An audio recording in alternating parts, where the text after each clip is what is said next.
ಲೂಕರು ಬರೆದ ಶುಭ ಸಂದೇಶ 12ನೇ ಅಧ್ಯಾಯ 4-12. ನನ್ನ ಸ್ನೇಹಿತರಾದ ನಿಮಗೆ ಹೇಳುತ್ತೇನೆ, ದೇಹವನ್ನು ಕೊಂದು ಅದಕ್ಕಿಂತ ಹೆಚ್ಚಿನದೇನೂ ಮಾಡಲಾರದವರಿಗೆ ಹೆದರಬೇಡಿರಿ. ನೀವು ಯಾರಿಗೆ ಹೆದರಬೇಕೋ ನಿಮಗೆ ತಿಳಿಸುತ್ತೇನೆ. ಕೊಂದ ಮೇಲೆ ನರಕದೊಳಕ್ಕೆ ಹಾಕುವ ಅಧಿಕಾರವುಳ್ಳವನಿಗೆ ಹೆದರಬೇಕು. ಹೌದು, ಆತನಿಗೆ ಹೆದರಬೇಕೆಂದು ನಿಮಗೆ ಹೇಳುತ್ತೇನೆ. 5 ಗುಬ್ಬಿಗಳನ್ನು 2 ದುಡ್ಡಿಗೆ ಮಾರುತ್ತಾರಲ್ಲ, ಆದಾಗ್ಯೂ ಅವುಗಳಲ್ಲಿ ಒಂದಾದರೂ ದೇವರಿಗೆ ಮರೆತು ಹೋಗುವುದಿಲ್ಲ. ನಿಮ್ಮ ತಲೆ ಕೂದಲುಗಳು ಸಹ ಎಲ್ಲವೂ ಎಣಿಕೆಯಾಗಿವೆ. ಹೆದರಬೇಡಿರಿ, ಬಹಳ ಗುಬ್ಬಿಗಳಿಗಿಂತ ನೀವು ಹೆಚ್ಚಿನವರು. ನಾನು ನಿಮಗೆ ಹೇಳುತ್ತೇನೆ, ಯಾವನು ಮನುಷ್ಯರ ಮುಂದೆ ತಾನು ಯೇಸುವಿನವನೆಂದು ಒಪ್ಪಿಕೊಳ್ಳುವನೋ, ಮನುಷ್ಯಕುಮಾರನು ಸಹ ಅವನನ್ನು ದೇವದೂತರ ಮುಂದೆ ತನ್ನವನೆಂದು ಒಪ್ಪಿಕೊಳ್ಳುವನು. ಆದರೆ ಯಾವನು ಮನುಷ್ಯರ ಮುಂದೆ ತಾನು ಯೇಸುವಿನವನಲ್ಲವೆಂದು ಹೇಳುವನೋ, ಅವನನ್ನು ನಾನು ದೇವದೂತರ ಮುಂದೆ ನನ್ನವನಲ್ಲವೆಂದು ಹೇಳುವೆನು. ಮನುಷ್ಯಕುಮಾರನ ಮೇಲೆ ಏನಾದರೂ ಮಾತಾಡುವ ಪ್ರತಿಯೊಬ್ಬನಿಗೆ ಕ್ಷಮಾಪಣೆಯಾಗುವುದು, ಆದರೆ ಪವಿತ್ರಾತ್ಮನನ್ನು ದೂಷಿಸಿದವನಿಗೆ ಕ್ಷಮಾಪಣೆ ಇಲ್ಲ. ಅವರು ನಿಮ್ಮನ್ನು ಸಭಾ ಮಂದಿರಗಳ ಅಧ್ಯಕ್ಷರ ಮುಂದಕ್ಕೂ ಅಧಿಕಾರಿಗಳ ಮುಂದಕ್ಕೂ ಅಧಿಪತಿಗಳ ಮುಂದಕ್ಕೂ ಹಿಡುಕೊಂಡು ಹೋಗುವಾಗ ಹೇಗೆ ಉತ್ತರ ಕೊಡಬೇಕು, ಏನು ಉತ್ತರ ಕೊಡಬೇಕು, ಏನು ಹೇಳಬೇಕು ಎಂದು ಚಿಂತೆ ಮಾಡಬೇಡಿರಿ. ಯಾಕಂದರೆ ನೀವು ಹೇಳತಕ್ಕದ್ದನ್ನು ಪವಿತ್ರಾತ್ಮನು ಆ ಗಳಿಗೆಯಲ್ಲಿಯೇ ನಿಮಗೆ ಕಲಿಸಿಕೊಡುವನು ಅಂದನು. ಇಂದಿನ ವಾಕ್ಯ ನಮಗೆ ಅದ್ಭುತಕರವಾದಂಥ ವಿಚಾರಗಳನ್ನು ತಿಳಿಯಪಡಿಸ್ತದೆ. ಒಬ್ಬ ಮನುಷ್ಯನಲ್ಲಿ ಭಯ ಇರಬೇಕು. ಆ ಭಯ ಯಾರ ಮೇಲಿರಬೇಕು? ನನ್ನ ಬದುಕಿನಲ್ಲಿ ಎಂತೆಂಥ ಕಠಿಣ ಸಂದರ್ಭಗಳು ಬರ್ತವೆ, ಆ ಸಂದರ್ಭಗಳಲ್ಲಿ ನಾನೇನು ಮಾಡಬೇಕು? ಇವುಗಳನ್ನು ಹೇಳಿಕೊಡುವಂತಹ ಅದ್ಭುತವಾದ ಶಿಕ್ಷಣವನ್ನು ತಂದೆಯಾದ ದೇವರು ಯೇಸು ಕ್ರಿಸ್ತರ ಶಿಕ್ಷಣದ ಮುಖಾಂತರ ನಮಗೆ ಆತ್ಮರ ಮೂಲಕವಾಗಿ ಬಲಪಡಿಸಿ ನೀಡ್ತಾ ಇದ್ದಾರೆ. ಇಂಥ ಅದ್ಭುತ ಶಿಕ್ಷಣವನ್ನು ಪಡೆದ ನಾವು ಧನ್ಯರು. ಹಾಗಿದ್ರೆ ಈ ಧನ್ಯತೆ ವಾಕ್ಯ ಏನನ್ನ ತಿಳಿಯಪಡಿಸ್ತದೆ? ನನ್ನ ಸ್ನೇಹಿತರಾದ ನಿಮಗೆ ಹೇಳುತ್ತೇನೆ, ದೇಹವನ್ನು ಕೊಂದು ಅದಕ್ಕಿಂತ ಹೆಚ್ಚಿನದೇನೂ ಮಾಡಲಾರದವರಿಗೆ ಹೆದರಬೇಡಿರಿ. ನೀವು ಯಾರಿಗೆ ಹೆದರಬೇಕೋ ನಿಮಗೆ ತಿಳಿಸುತ್ತೇನೆ. ಕೊಂದ ಮೇಲೆ ನರಕದೊಳಗೆ ಹಾಕುವ ಅಧಿಕಾರವುಳ್ಳವನಿಗೆ ಹೆದರಬೇಕು. ಹೌದು, ಆತನಿಗೆ ಹೆದರಬೇಕೆಂದು ನಿಮಗೆ ಹೇಳುತ್ತೇನೆ. ಎಂಥ ಮಾತನ್ನು ಹೇಳ್ತಾರೆ ನೋಡಿ. ನನ್ನ ಸ್ನೇಹಿತರೇ, ನಿಮಗೊಂದು ಮಾತು ಹೇಳ್ತೀನಿ, ಕೇಳಿಸ್ಕೊಳ್ಳಿ. ಏನಂದ್ರೆ, ಕ್ರಿಸ್ತರು ಶಿಷ್ಯರಿಗೆ, ಜನರಿಗೆ ಹೇಳುವಂಥ ಅದ್ಭುತವಾದಂತಹ ಮಾತುಗಳನ್ನು ನಾವು ಒಂದೊಂದನ್ನೇ ತಿಳಿಯಪಡಿಸ್ಕೊಂಡು ಹೋಗ್ತಾ ಹೋದಂತೆ ದೇವರು ನಮಗೆ ತಿಳಿಯಪಡಿಸಿದ ಈ ಅದ್ಭುತ ಜ್ಞಾನಗಳು ನಮಗೆ ವಿಭಿನ್ನವಾದ ಶಿಕ್ಷಣವನ್ನು ಹೇಳ್ಕೊಡುತ್ತದೆ. ಯಾಕೆಂದ್ರೆ ನಮ್ಗೆ ಇವಾಗಲೇ ಗೊತ್ತು, ಪ್ರಭು ಯೇಸು ಯಾವತ್ತೂ ಕೂಡ ಲೋಕದ ರೂಢಿಯ ಜೀವಿತದ ಬಗ್ಗೆ ಮಾತಾಡೋದಿಲ್ಲ. ಅವರು ಮಾತಾಡುವ ಪ್ರತಿಯೊಂದು ಪರಲೋಕದ ನಂಟಿನೊಂದಿಗಿರುವಂತಹ ವಿಚಾರಗಳೇ ಆಗಿರ್ತವೆ. ಇಲ್ಲೂ ಕೂಡ ಹೇಳ್ತಾರೆ, ನೀವು ಹೆದರಬೇಡಿ, ಇಲ್ಲಿ ಯಾರೋ ನಿಮ್ಮನ್ನ ಸಾಯಿಸ್ಬಿಡ್ತಾರೆ, ಯಾರೋ ನಿನಗೆ ಕೊಂದು ಹಾಕ್ತಾರೆ ಅಂತ ನೀವು ಹೆದರಬೇಡಿ. ಯಾಕೆಂದ್ರೆ ಕೊಲ್ಲುವವನು ಕೊಂದು ಹೋಗ್ತಾನೆ, ಆಮೇಲೆ ಇನ್ನೇನ್ ಮಾಡಕ್ಕಾಗುತ್ತೆ ಅವನ ಕೈಯಲ್ಲಿ?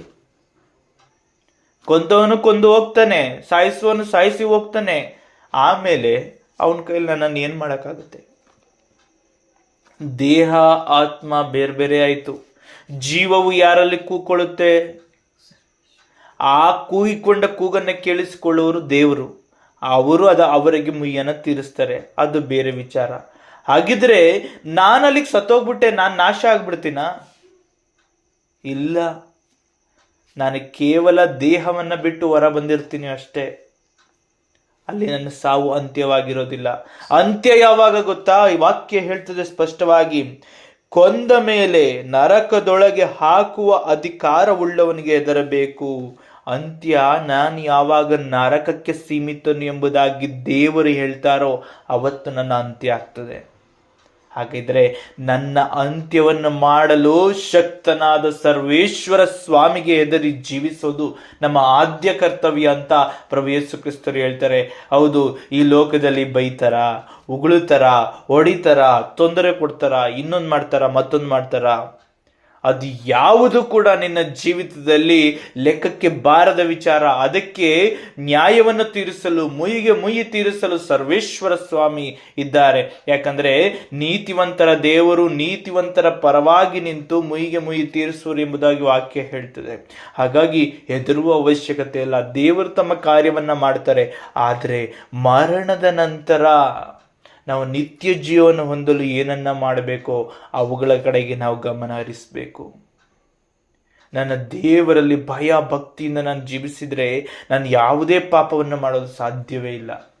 ದೇವರ ಮೇಲಿನ ಭಯ ಇದೆಯಲ್ಲ, ಅದು ಅತೀ ಉನ್ನತವಾದಂತಹ ಸುಲಭ ದಾರಿ ನಾವು ನಿತ್ಯ ಜೀವನ ಹೊಂದೋದಿಕ್ಕೆ. ನಾವು ನಿತ್ಯ ಜೀವವನ್ನು ಹೊಂದುವುದಕ್ಕೆ ಇರುವ ಸುಲಭ ದಾರಿ ನನ್ನಲ್ಲಿ ಮೂಡಬೇಕಾದ ದೈವ ಭಯ. ಯಾವಾಗ ಒಬ್ಬ ವ್ಯಕ್ತಿಯಲ್ಲಿ ದೇವರ ಮೇಲೆ ಭಯ ಹುಟ್ಟುತ್ತೋ ಅವನಿನ್ನೆಂದಿಗೂ ಪಾಪ ಮಾಡೋದಿಲ್ಲ. ಅವನ ಆಲೋಚನೆಯಲ್ಲೂ ಕೂಡ ಪಾಪ ಮಾಡೋದಿಲ್ಲ. ಅವನ ಚಿಂತನೆಗಳಲ್ಲಿ, ಅವನ ಮನಸ್ಥಿತಿಯಲ್ಲಿ, ಯಾರು ಇಲ್ಲದ ಪ್ರಪಂಚದಲ್ಲಿ ಒಬ್ಬನೇ ಇರುವಾಗಲೂ ಕೂಡ ಅವನು ಪಾಪ ಮಾಡೋದಿಲ್ಲ. ಯಾರಿಗೂ ತಿಳಿಯದೆಯೂ ಪಾಪ ಮಾಡೋದಿಲ್ಲ. ಯಾರ ಮುಂದೆಯೂ ಕೂಡ ದುಷ್ಟತನದಿಂದ ಕೂಡಿದ ವ್ಯಕ್ತಿಯಾಗಿ ಕಂಡು ಬರೋದಿಲ್ಲ. ಯಾಕೆ ಗೊತ್ತಾ? ಅಲ್ಲಿ ದೇವರು ಸರ್ವ ಸಮಯದಲ್ಲೂ ನನ್ನನ್ನು ನೋಡ್ತಾರೆ ಎನ್ನುವ ಆ ಉದ್ದೇಶ, ಆ ಚಿಂತನೆ ನಮ್ಮನ್ನು ಪಾಪದಿಂದ ಸಂಪೂರ್ಣವಾಗಿ ಬಿಡುಗಡೆ ಪಡಿಸಿಬಿಡ್ತದೆ. ಹಾಗಾಗಿ ಪ್ರಭು ಯೇಸು ಸ್ಪಷ್ಟವಾಗಿ ಹೇಳೋದು, ಲೋಕದಲ್ಲಿರುವ ಯಾರಿಗೂ ಹೆದರಬೇಡಿ, ನಿಮ್ಮನ್ನು ನಾಶಪಡಿಸಬಲ್ಲ ಆತನಿಗೆ, ನಿಮ್ಮನ್ನು ನಾಶ ಮಾಡಬಲ್ಲ ಆತನಿಗೆ ನೀವು ಹೆದರಿರಿ ಎಂಬುದಾಗಿ ಸ್ಪಷ್ಟವಾಗಿ ಹೇಳ್ತಾರೆ. ಹಾಗಿದ್ರೆ ನಾವು ಯಾರಿಗೆ ಹೆದರಬೇಕೆಂಬುದಾಗಿ ಪ್ರಭು ಯೇಸು ಹೇಳ್ತಾರೆ? ದೇವಾದಿ ದೇವನಿಗೆ, ನನ್ನ ತಂದೆಗೆ, ಸರ್ವೇಶ್ವರ ಸ್ವಾಮಿಗೆ ನಾವು ಹೆದರಬೇಕು ಎನ್ನುವುದನ್ನು ಸ್ಪಷ್ಟವಾಗಿ ಹೇಳಿಕೊಡ್ತಾರೆ.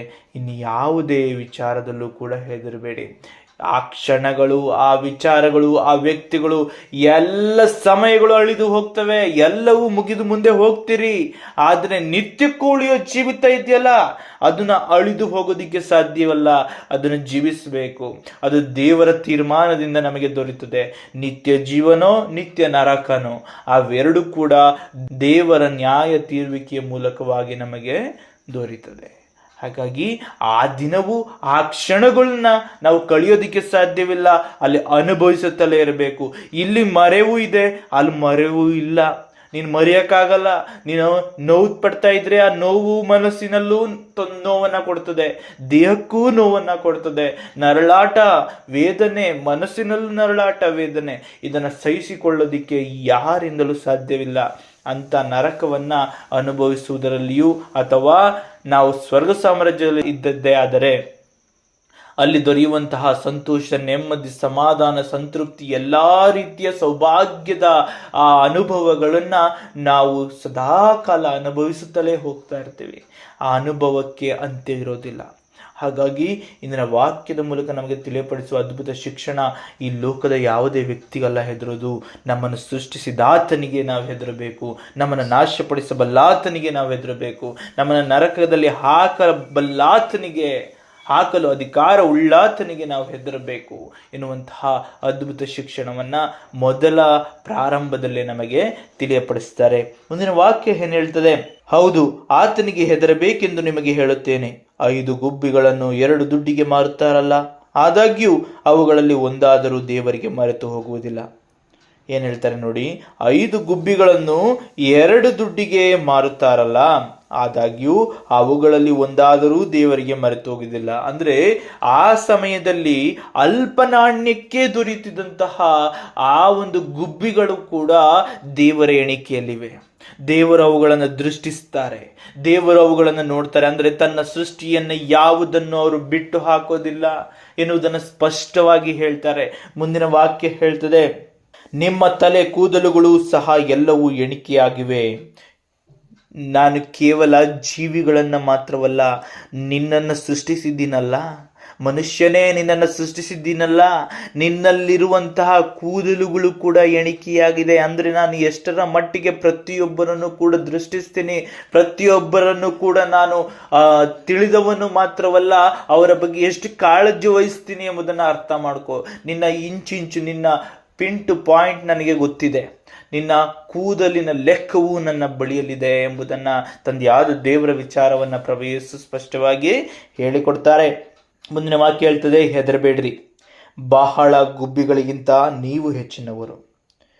ಹಾಗಿದ್ರೆ ಒಂದನ್ನು ತಿಳ್ಕೊಳ್ರಿ, ಗುಬ್ಬಿಗಳ ಬಗ್ಗೆಯೇ ಯೋಚಿಸುವ ದೇವರು, ನಿಮ್ಮ ಕೂದಲಿನ ಎಣಿಕೆಯನ್ನು ಕೂಡ ಇಟ್ಟಿರುವ ದೇವರು, ಎಲ್ಲದಕ್ಕಿಂತಲೂ ಶ್ರೇಷ್ಠರಾದ ನಿಮ್ಮನ್ನ ಮರೆತು ಬಿಡ್ತಾರಾ? ನೀವು ಹೆದರಬೇಡ್ರಿ, ಅದ್ರ ಬಗ್ಗೆ ಚಿಂತೆ ಮಾಡಬೇಡಿ ಎಂಬುದಾಗಿ ಪ್ರಭು ಯೇಸು ನಮಗೆಲ್ಲರಿಗೂ ಕೂಡ ಧೈರ್ಯವನ್ನು ನೀಡ್ತಾರೆ.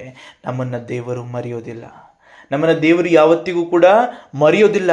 ನಮ್ಮನ್ನು ದೃಷ್ಟಿಸ್ತಾರೆ, ನಮ್ಮನ್ನು ಕನಿಕರಿಸ್ತಾರೆ, ನಮ್ಮನ್ನು ಕರುಣಿಸ್ತಾರೆ, ನಮ್ಮನ್ನು ಕ್ಷಮಿಸ್ತಾರೆ, ನಮ್ಮನ್ನು ಪ್ರೀತಿಸ್ತಾರೆ, ನಮ್ಮನ್ನು ಆಲಂಗಿಸ್ತಾರೆ, ನಮ್ಮನ್ನು ಉದ್ಧರಿಸ್ತಾರೆ. ತಮ್ಮ ಪ್ರೀತಿಯ ಹಸ್ತದಡಿಯಲ್ಲಿ ನಾವು ಸದಾ ಸಂತೋಷವಾಗಿರುವಂತೆ, ತಾನು ತಂದೆಯಾಗಿ ತನ್ನ ಮಕ್ಕಳು ಹೇಗೆ ಆಡುತ್ತಾ ಕುಣಿಯುತ್ತಾ ಸಂತೋಷದಿಂದಿರಬೇಕೆಂಬುದಾಗಿ ಹಂಬಲಿಸ್ತಾನೋ ಆ ರೀತಿಯಲ್ಲಿ ನಮ್ಮನ್ನು ನೋಡಲು ಬಯಸ್ತಾರೆ. ಹಾಗಿದ್ರೆ ಮಕ್ಕಳಾದ ನಾವು ತಂದೆಗೆ ಅಧೀನರಾಗಿ ಜೀವಿಸುವುದನ್ನು ಕಲಿಬೇಕಷ್ಟೇ. ಅದನ್ನು ಮಾಡಿದ್ರೆ ಸಾಕು. ನಾವು ದೈವ ಭಯ ಭಕ್ತಿಯಲ್ಲಿ ನಾವು ಜೀವಿಸಿದ್ರೆ ಸಾಕು. ಇನ್ನು ಉಳಿದದ್ದೆಲ್ಲವನ್ನ ದೇವರೇ ಮಾಡ್ತಾರೆ. ಯಾಕೆಂದ್ರೆ ಅವರು ಎಂದಿಗೂ ಮರೆಯದ ದೇವರು, ಅವರು ನಮ್ಮ ಬಗ್ಗೆ ಚಿಂತಿಸುವ ದೇವರು, ಅವರು ನಮ್ಮನ್ನು ದೃಷ್ಟಿಸುವ ದೇವರು, ಅವರು ದೇವರಾಗಿ ನಮ್ಮ ತಂದೆಯಾಗಿ ಸದಾ ನಮ್ಮೊಂದಿಗಿದ್ದಾರೆ. ದೇವ ವಾಕ್ಯ ಪ್ರಭು ಯೇಸುವಿನ ನುಡಿ ನಮಗೆ ಹೇಳ್ತದೆ, ಹೆದರಬೇಡಿರಿ ಎಂಬುದಾಗಿ. ಮುಂದಿನ ವಾಕ್ಯ ಹೇಳ್ತದೆ, ನಾನು ನಿಮಗೆ ಹೇಳುತ್ತೇನೆ, ಯಾವನು ಮನುಷ್ಯರ ಮುಂದೆ ತಾನು ಯೇಸುವಿನವನೆಂದು ಒಪ್ಪಿಕೊಳ್ಳುವನೋ, ಮನುಷ್ಯ ಕುಮಾರನು ಸಹ ಅವನನ್ನು ದೇವದೂತರ ಮುಂದೆ ತನ್ನವನೆಂದು ಒಪ್ಪಿಕೊಳ್ಳುವನು. ಆದರೆ ಯಾವನು ಮನುಷ್ಯರ ಮುಂದೆ ತಾನು ಯೇಸುವಿನವನಲ್ಲವೆಂದು ಹೇಳುವನೋ, ಅವನನ್ನು ನಾನು ದೇವದೂತರ ಮುಂದೆ ನನ್ನವನಲ್ಲವೆಂದು ಹೇಳುವೆನು. ಇಲ್ಲಿ ಸ್ಪಷ್ಟವಾಗಿ ತಿಳ್ಕೊಳ್ರಿ, ಪ್ರಭು ಯೇಸುವಿನವನಾಗಿದ್ದು ಪ್ರಭು ಯೇಸುವಿನವನು ಎಂಬುದಾಗಿ ಹೇಳಿಕೊಳ್ಳಲು ಅಥವಾ ಪ್ರಭು ಯೇಸುವಿನ ಸಿದ್ಧಾಂತಗಳನ್ನ ಪಾಲಿಸಲು ಹಿಂದೇಟಾಕುವ ಪ್ರತಿಯೊಬ್ಬರು ಕೂಡ ಪ್ರಭು ಯೇಸುವಿನ ರಕ್ಷಣಾ ದಾರಿಯಿಂದ ದೂಕಲ್ಪಡ್ತಾರೆ, ಹೊರಹಾಕಲ್ಪಡ್ತಾರೆ, ಪರಲೋಕ ಸಾಮ್ರಾಜ್ಯದಿಂದ ನೂಕಲ್ಪಡ್ತಾರೆ ಎಂಬುದನ್ನು ಹೇಳ್ತಾರೆ. ಅಂದರೆ ನಾನು ಎಲ್ಲ ದೇವದೂತರ ಮುಂದೆಯೂ ಈತನು ನನ್ನವನು ಅಥವಾ ಈತನು ನನ್ನವನಲ್ಲ ಎನ್ನುವುದನ್ನು ನಾನು ಸ್ಪಷ್ಟವಾಗಿ ಹೇಳ್ತೀನಿ. ಯಾವುದರ ಮೇಲೆ? ಆತನು ಇರುವುದರ ಮೇಲೆ, ಆತನು ನುಡಿಯುವುದರ ಮೇಲೆ. ಒಬ್ಬ ಮನುಷ್ಯನು ನಾನು ಕ್ರಿಸ್ತನವನು ಎಂಬುದಾಗಿ ಜೀವಿಸಿದ್ದೇ ಆದರೆ ಆತನು ರಕ್ಷಣೆಯನ್ನು ಹೊಂದ್ಕೊಳ್ತಾನೆ. ಒಬ್ಬ ಮನುಷ್ಯನು ತಾನು ಯೇಸುವಿನವನಲ್ಲವೆಂದು ಹೇಳಿದ್ದೆ ಆದರೆ ಅವನು ನಾಶನವನ್ನು ಹೊಂದ್ಕೊಳ್ತಾನೆ. ಹಾಗಿದ್ರೆ ಒಂದನ್ನು ತಿಳ್ಕೊಳ್ರಿ, ನಮ್ಮಲ್ಲಿ ಒಂದು ದೈವ ಭಯ ಭಕ್ತಿಯಲ್ಲಿ ನೆಲೆಗೊಂಡಿರಬೇಕು. 2, ನಾನು ಕ್ರಿಸ್ತನವನಾಗಿ ಕ್ರಿಸ್ತನಲ್ಲಿ ನೆಲೆಗೊಂಡು ಕ್ರಿಸ್ತನವನು ಎಂಬುದಾಗಿ ಸಾಬೀತುಪಡಿಸುವುದರಲ್ಲಿಯೂ ಮತ್ತು ಕ್ರಿಸ್ತನವನು ಎಂಬುದಾಗಿ ಹೇಳುವುದರಲ್ಲಿಯೂ ಯಾವತ್ತೂ ಹಿಂದೇಟಾಕಬಾರದು. ಇವೆರಡು ವಿಚಾರಗಳ ಕಡೆಗೆ ಹೆಚ್ಚಿನ ಗಮನವನ್ನು ಹರಿಸಿರಿ. ನಾವು ಕ್ರೈಸ್ತರಾಗಿ ಕ್ರಿಸ್ತನಲ್ಲಿ ನೆಲೆಗೊಂಡು ಕ್ರಿಸ್ತನವನು ಎಂಬುದಾಗಿ ಹೇಳಿಕೊಳ್ಳಲು ಯಾವತ್ತೂ ಹಿಂದೆಗೆಯಬಾರದು. ನನ್ನ ಕ್ರಿಸ್ತನು ನಮ್ಮನ್ನು ಎಂದಿಗೂ ಕೈ ಬಿಡೋದಿಲ್ಲ. ಅವರು ನನ್ನ ಗುರುವಾಗಿ, ನಮ್ಮ ನಾಯಕರಾಗಿ, ನಮ್ಮ ಸ್ವಾಮಿಯಾಗಿ ನಮ್ಮ ರಕ್ಷಣೆಗೆ ನಿಲ್ತಾರೆ. ಯಾವಾಗ ನಾನು ಕ್ರಿಸ್ತನವನು ಎಂಬುದಾಗಿ ಹೇಳಿಕೊಳ್ತೇನೋ ಹಾಗಾಗಿ ನಾನು ಕ್ರಿಶ್ಚಿಯನ್ ಆಗಿ, ಕ್ರಿಸ್ತನ ಹಿಂಬಾಲಕನಾಗಿ, ನಾನು ಕ್ರಿಸ್ತನವನು ಎಂಬುದಾಗಿ ಹೇಳಿಕೊಳ್ಳುವ ಹೆಮ್ಮೆಯ ಜೀವಿತವನ್ನು ಜೀವಿಸುವುದರ ಕಡೆಗೆ ನಾವು ಗಮನ ಹರಿಸಬೇಕು. ಮುಂದಿನ ವಾಕ್ಯ ಹೇಳ್ತದೆ, ನೆಕ್ಸ್ಟ್ ಹೇಳ್ತಾರೆ ನೋಡಿ, ಮನುಷ್ಯ ಕುಮಾರನ ಮೇಲೆ ಏನಾದರೂ ಮಾತಾಡುವ ಪ್ರತಿಯೊಬ್ಬನಿಗೆ ಕ್ಷಮಾಪಣೆಯಾಗುವುದು, ಆದರೆ ಪವಿತ್ರ ಆತ್ಮನನ್ನು ದೂಷಿಸಿದವನಿಗೆ ಕ್ಷಮಾಪಣೆ ಇಲ್ಲ. ಯಾರಿಗೆ ಕ್ಷಮಾಪಣೆ ಇಲ್ಲ ಅಂತೆ? ನೀವೇನಾದರೂ ನನಗೇನಾದರೂ ಹೇಳ್ತಾ ಇದ್ದೀರಾ, ನಿಮಗೆ ಕ್ಷಮಾಪಣೆ ಇದೆ. ಆದರೆ ಪವಿತ್ರಾತ್ಮರಿಗೆ ದೂಷಿಸಿದ್ರೆ ನಿಮಗೆ ಕ್ಷಮಾಪಣೆ ಇಲ್ಲ. ಯಾಕೆ ಮಾತು ಹೇಳಿದ್ರು? ಪ್ರಭು ಯೇಸು ಕ್ರಿಸ್ತರು ಕೂಡ ಶ್ರೇಷ್ಠ ಸ್ಥಾನದಲ್ಲಿರುವವರು. ಆದರೆ ಅವ್ರು ಹೇಳ್ತಾರೆ, ನನ್ನ ವಿಚಾರದೊಳಗೆ ನೀವು ಏನೇನೇ ಹೇಳಿದ್ರು ಕೂಡ ನಿಮಗೆ ಕ್ಷಮಾಪಣೆ ದೊರೆಯಬಹುದು. ಆದರೆ ಆತ್ಮರ ವಿಚಾರದಲ್ಲಿ ನೀವೇನಾದರೂ ಪವಿತ್ರಾತ್ಮರ ವಿಚಾರದಲ್ಲಿ ಏನಾದ್ರು ದೂಷಿಸಿಬಿಟ್ರೆ ನಿಮಗೆ ಕ್ಷಮಾಪಣೆ ಇಲ್ಲ ಅಂತ ಯಾಕೆ ಹೇಳಿದ್ರು? ಪವಿತ್ರ ಆತ್ಮರ ಕಾರ್ಯಗಳನ್ನು ನಾವು ನೋಡಿದಾಗ ನಮಗೆ ಸ್ಪಷ್ಟವಾಗಿ ಗೊತ್ತಾಗ್ತದೆ. ಅವರು ಯಾವತ್ತಿಗೂ ಕೂಡ ಎಲ್ಲಿ ದುಷ್ಟತ್ವ ಇದೆಯೋ, ಎಲ್ಲಿ ಪಾಪ ಇದೆಯೋ ಅಲ್ಲಿ ಅವರು ಇಲ್ವೇ ಇಲ್ಲ. ಅರ್ಥ ಆಗ್ತಿದೆ ಅಲ್ವಾ? ಅವರು ಬಂದಿದ್ದಾರೆ ಅಂದರೆ ಅಲ್ಲಿ ಪಾಪ ಇರೋದಕ್ಕೆ ಸಾಧ್ಯ ಇಲ್ಲ. ಅವರು ಬಂದ ಮೇಲೆ ಯಾವುದೇ ದುಷ್ಟ ಆಲೋಚನೆಗಳನ್ನು ನೀನು ಮಾಡೋದಕ್ಕೆ ಸಾಧ್ಯ ಇಲ್ಲ. ಅಂದರೆ ಪವಿತ್ರ ಆತ್ಮ ಪವಿತ್ರತೆಯನ್ನು ಕಾಪಾಡಿಕೊಳ್ಳುತ್ತೆ ಮತ್ತು ಪವಿತ್ರವಾದ ಜಾಗದಲ್ಲಿ ಮಾತ್ರ ಇರ್ತದೆ. ಪ್ರಭು ಯೇಸು ಆಗಲ್ಲ. ಈ ಲೋಕದಲ್ಲಿ ಪಾಪ ಇತ್ತು, ಅದರ ಮಧ್ಯೆ ಬಂದರು. ಪಾಪವು ಏನು ಶುದ್ಧವಾಗಿ ನಮ್ಮನ್ನು ಮಾಡುತ್ತಾ, ಕೆಸರಿನಲ್ಲಿ ನಾನು ಬಿದ್ದರೆ ಕೆಸರು ನನ್ನನ್ನು ಕ್ಲೀನಾಗಿ ಇಡುತ್ತಾ, ಅದೇ ಥರ ಈ ಲೋಕದ ಜನರ ಮಾತುಗಳು ಬಿದ್ದೇ ಬೀಳ್ತದೆ ಪ್ರಭು ಯೇಸು ಮೇಲೆ. ಉಗುಳು ಬೀಳ್ತು, ಬೈಗುಳು ಬೀಳ್ತು, ಎಲ್ಲ ಬೀಳ್ತು. ಯಾಕೆ? ಅವರು ಬಂದ ಜಾಗ ಅಂಥದ್ದಾಗಿತ್ತು. ಭೂಲೋಕಕ್ಕೆ ಅವರು ಬಂದಿದ್ರು. ಸುತ್ತಲೂ ಒಳ್ಳೆಯದು ಇದೆ, ಕೆಡುಕು ಇದೆ. ಅವುಗಳು ತಮ್ಮ ಪ್ರಭಾವವನ್ನು ತೋರಿಸ್ತಲೇ ಇರ್ತವೆ. ಕೆಸರು, ನಾನು ನಿನಗೆ ಸುಗಂಧ ದ್ರವ್ಯವನ್ನ ನಿನ್ನ ಮೇಲೆ ಎರಚ್ತೀನಿ ಅಂತ ಎರಚುತ್ತಾ? ಕೆಸರನ್ನೇ ಎರಚಕ್ಕಾಗದು. ತನ್ನಲ್ಲಿ ಏನಿದೆಯೋ ಅದನ್ನೇ ಎರಚೋದು. ಈ ಲೋಕ ತನ್ನಲ್ಲಿ ಏನಿದೆಯೋ ಅದನ್ನೇ ಎರಚೋದು. ಆದರೆ ಪವಿತ್ರಾತ್ಮರು ಆಗಲ್ಲ. ಪವಿತ್ರಾತ್ಮರು ಆಯ್ಕೆಯಾಗಲ್ಪಟ್ಟವರ ಮೇಲೆ ಮಾತ್ರ ಬರೋದು. ಪವಿತ್ರಾತ್ಮರು ಯಾರಲ್ಲಿ ಬಂದು ನೆಲೆ ಆಗ್ತಾರೆ? ಆಯ್ಕೆಯಾದವರ ಬಳಿಗೆ ಮಾತ್ರ ಬರ್ತಾರೆ. ಪ್ರಭು ಯೇಸು ಕ್ರಿಸ್ತರು ಆಯ್ಕೆಯಾಗದವರು ಎಲ್ಲರ ನಡುವೆ ಬಂದರು. ಅರ್ಥ ಆಗ್ತಿದೆಯಲ್ವಾ? ಹಾಗಾಗಿ ಅವರ ಮೇಲೆ ಬೈಗುಳಾಗಲಿ, ಇನ್ನೊಂದಾಗಲಿ, ಮತ್ತೊಂದಾಗಲಿ ಎಲ್ಲ ಬರ್ತವೆ. ಆದರೆ ಆತ್ಮರ ಮೇಲೆ ಬರೋಕ್ಕೆ ಸಾಧ್ಯ ಇಲ್ಲ. ಯಾಕೆಂದರೆ ಆತ್ಮರನ್ನ ಕೇವಲ ಅರಿತವರ ಬಳಿಗೆ ಮಾತ್ರ ಆತ್ಮರು ದೊರೆಯಲ್ಪಡ್ತಾರೆ. ದೇವರಿಗೆ ಭಯಭಕ್ತಿಯಿಂದ ನೆಲೆಗೊಂಡವರು, ವಿಧೇಯರಾದವರು, ಕ್ರಿಸ್ತರ ಶಿಕ್ಷಣಕ್ಕೆ ಅಧೀನರಾದವರು ಯಾರಿರ್ತಾರೋ ಅವರಿಗೇ ಆತ್ಮರು ದೊರೆಯುವಂಥದ್ದು. ತಂದೆ, ಯಾವುದು ದೇವರ ಬಳಿಯಲ್ಲಿ ನಾನು ಕೇಳ್ಕೊಳ್ತೀನಿ, ಆತ್ಮರನ್ನು ನಿಮಗೆ ಕಳಿಸಿಕೊಡ್ತೀನಿ ಅಂತ ಪ್ರಭು ಯೇಸು ಹೇಳ್ತಾರೆ. ಅಂದರೆ ಇಲ್ಲಿ ಸ್ಪಷ್ಟವಾಗಿ ತಿಳ್ಕೊಳ್ರಿ, ಯಾರಿಗೆ ಕಳಿಸಿ ಕೊಡಬೇಕೆಂಬುದಾಗಿ ಪ್ರಭು ಯೇಸು ಗುರುತಿಸಿ ತಂದೆಯಲ್ಲಿ ಕೇಳ್ಕೊತಾರೋ ಅವರಿಗೆ ಆತ್ಮರು ದೊರೀತಾರೆ. ಇಲ್ಲಿ ಸೆಲೆಕ್ಟೆಡ್ ಮೆಂಬರ್ಸ್ಗೆ ಮಾತ್ರ ಪವಿತ್ರ ಆತ್ಮರು ದೊರೆಯುವಂಥದ್ದು. ಹಾಗಾಗಿ ಅವರು ದೊರೆಯುವಂಥದ್ದೇ ಶ್ರೇಷ್ಠ, ಅದ್ಭುತ ಆದಂಥ ಅದೊಂದು ಭಾಗ್ಯ, ಸೌಭಾಗ್ಯ.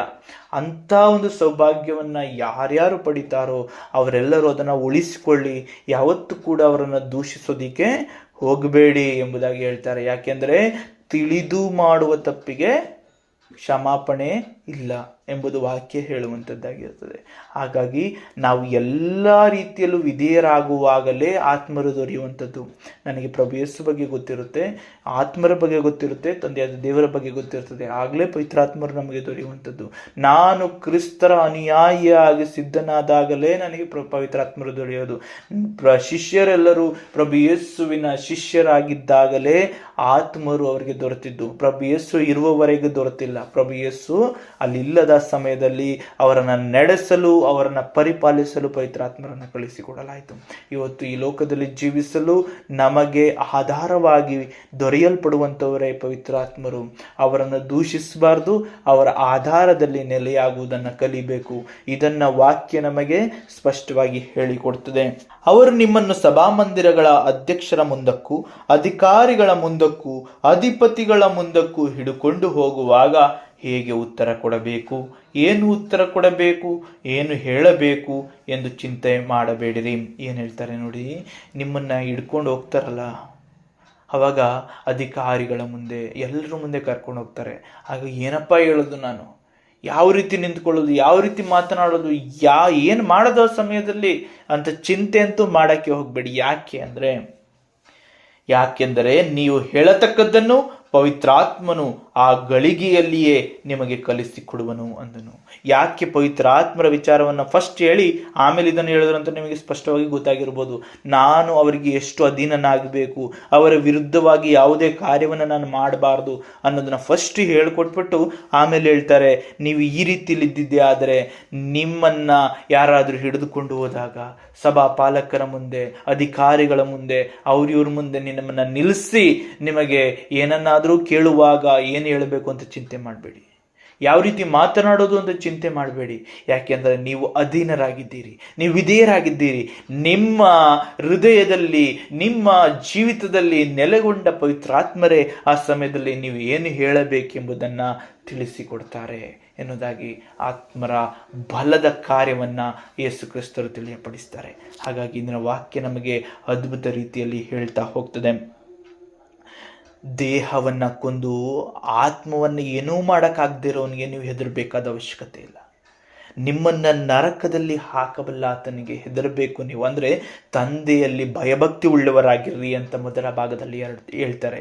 ಎರಡನೆಯದಾಗಿ, ನೀವು ನನ್ನನ್ನು ತಿರಸ್ಕರಿಸಿದರೆ ನಾನು ನಿಮ್ಮನ್ನು ತಿರಸ್ಕರಿಸ್ತೀನಿ ಎಂಬುದಾಗಿ ಹೇಳ್ತಾರೆ. ಮೂರನೆಯದು, ನಾವು ಯಾವುದೇ ಕಾರಣಕ್ಕೂ ಕೂಡ ಪವಿತ್ರಾತ್ಮರ ವಿರುದ್ಧವಾದ ಹೆಜ್ಜೆಯನ್ನು ಇಡಬಾರದು ಎಂಬುದನ್ನು ಹೇಳ್ಕೊಡ್ತಾರೆ.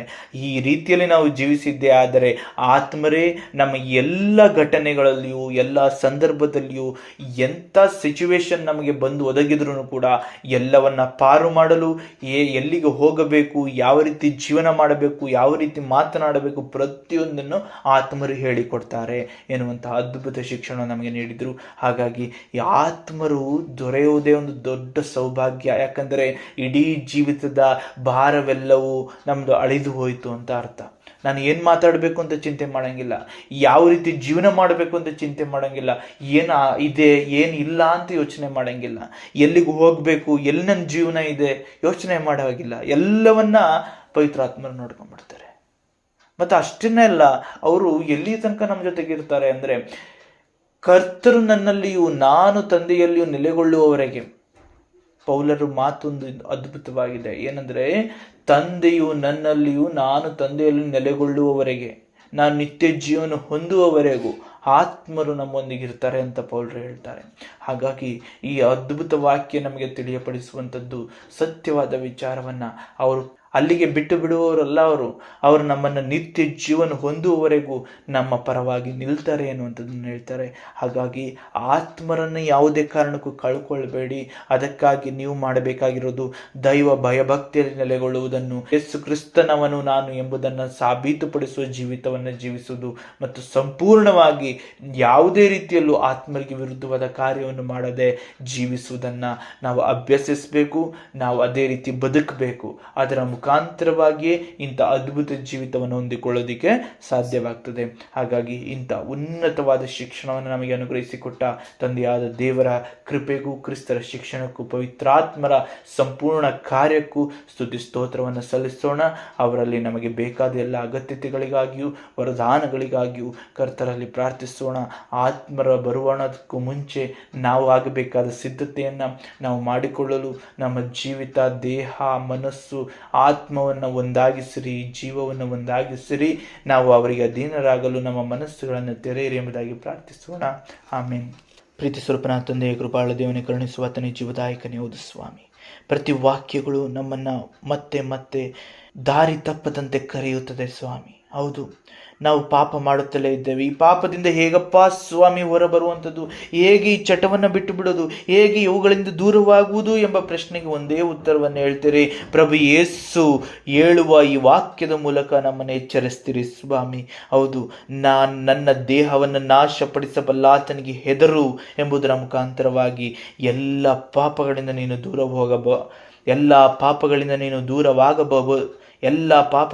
ದೂರವಾಗಬಹುದಾದಂತಹ ಒಂದು ದಾರಿಯನ್ನು ನಮಗೆ ತಿಳಿಯಪಡಿಸ್ತೀರಿ. ಅದೇ ದೈವ ಭಯ. ಹೌದು ಸ್ವಾಮಿ, ನಾವು ದೈವ ಭಯದಲ್ಲಿ ನೆಲೆಗೊಂಡಾಗ ಈ ಲೋಕಕ್ಕಾಗಲಿ ಯಾವುದೇ ಪಾಪದಲ್ಲಿ ಆಗಲಿ ನೆಲೆಗೊಳ್ಳಲು ಸಾಧ್ಯವಿಲ್ಲ. ಈ ಲೋಕಕ್ಕೂ ಹೆದರುವುದಿಲ್ಲ, ಪಾಪಕ್ಕೂ ಬೀಳುವುದಿಲ್ಲ. ಇದಕ್ಕಿರುವ ಒಂದೇ ಮಾರ್ಗ ದೈವ ಭಯ. ನಾವು ಈ ದೈವ ಭಯದಲ್ಲಿ ಜೀವಿಸಬೇಕಾದರೆ ನಿಜವಾಗಿಯೂ ಸ್ವಾಮಿ ನಾವು ದೇವರನ್ನು ಅರಿಯಬೇಕು, ದೇವರ ಶಕ್ತಿ ಸಾಮರ್ಥ್ಯವನ್ನು ತಿಳಿದುಕೊಳ್ಳಬೇಕು, ದೇವರ ಕಾರ್ಯಗಳನ್ನು, ದೇವರು ಏನನ್ನ ಮಾಡಲು ಶಕ್ತರು ಎಂಬುದನ್ನು ಅರಿತುಕೊಳ್ಳಬೇಕು ಸ್ವಾಮಿ. ನಮ್ಮ ಹೃದಯಗಳನ್ನು, ನಮ್ಮ ಜ್ಞಾನ ಮಟ್ಟವನ್ನು ತೆರೆಯಿರಿ, ನಮ್ಮ ಜೀವಿತವನ್ನು ಸದೃಢಪಡಿಸಿರಿ ಸ್ವಾಮಿ. ಹೌದು ಸ್ವಾಮಿ, ನಾವು ಯಾವಾಗ ತಂದೆಯನ್ನು ಅರಿತುಕೊಳ್ಳುತ್ತೇವೋ, ಯಾವಾಗ ನಾವು ನಿಮ್ಮನ್ನು ಅರಿತುಕೊಳ್ತೇವೋ, ಆಗ ತಂದೆಯಲ್ಲಿ ಭಯವು, ನೀವು ನನ್ನವರು ನಾನು ಕ್ರಿಸ್ತನವನು ಎನ್ನುವಂತಹ ಮಾತು ನಮ್ಮ ಹೃದಯಗಳಲ್ಲಿ, ನಮ್ಮ ಬಾಯಿಯಲ್ಲಿ ಮೂಡಲು ಸಾಧ್ಯ ಸ್ವಾಮಿ. ಪವಿತ್ರಾತ್ಮರಿಗೆ ಸಂಪೂರ್ಣವಾಗಿ ಅಧೀನರಾಗಲು ಸಾಧ್ಯ. ನೀವು ಕಾರ್ಯ ಮಾಡಿರಿ ಸ್ವಾಮಿ. ನಮ್ಮ ಹೃದಯಗಳನ್ನು, ನಮ್ಮ ಮನಸ್ಸುಗಳನ್ನು ಮುಟ್ಟಿರಿ, ನಮ್ಮ ಜೀವಿತಗಳನ್ನು ಮುಟ್ಟಿರಿ, ಆಶೀರ್ವದಿಸಿರಿ ಸ್ವಾಮಿ.